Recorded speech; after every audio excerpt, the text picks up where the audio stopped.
Alright, welcome everybody. I was browsing my local Walmart and found this one. It was $4.97 or something, less than $5, so it's should be a good little quick one, I would say. Gonna do the same thing I did with the Roadrunner, just gonna pop her open and then I'll null it out and build it real quick. So this will be another quick video. But this, I think I've actually done one of these before, but it was Poe's version instead of Luke's.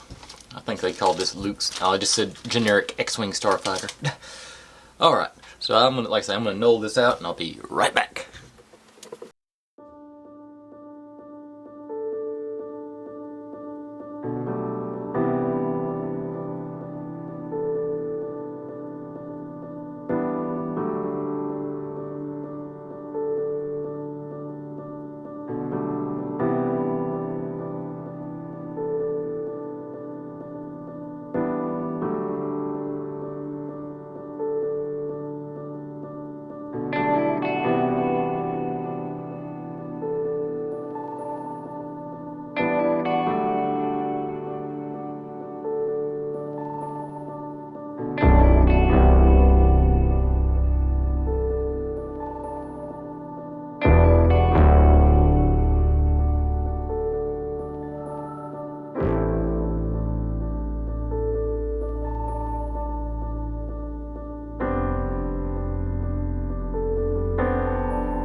Okay, there we go. That's a nice little $5 build. That's I like it.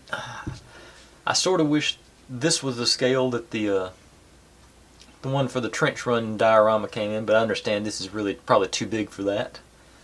It's like I say, it's got the functional wings. There's the weak spot where the body goes against the wing assembly. That it sort of jiggles a little bit there. I'd rather have it be solid, but that is pretty ingenious. I would say, and I'll have to dig up that Poe's fighter. I got it around, like I say, I never take my stuff apart. It's sitting in a closet or a back bucket or something somewhere. Because I don't think it was built like that. I don't remember building this. This seemed like a new sensation. I like it. I think it's well worth $5. If you see one laying around, you ought to pick it up. It's a fun little quick build. Like I say, the wings work, and you can set them up wrong way if you want to. But like I say, I'd probably just leave them in attack position. About like that. And maybe a little bit lower on you. Alright guys, thanks for watching. Like, subscribe, comment, complain, share. Do whatever you want to with all that. Be good to one another. Stay healthy. And I'll see you next time. Bye.